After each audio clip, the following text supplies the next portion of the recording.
Sarap? I like it. This coming from someone who's liked matcha 2 years before the trend started. Sarap?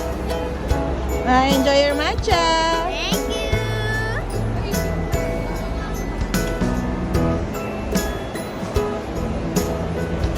Mga pusa, naglilik talaga.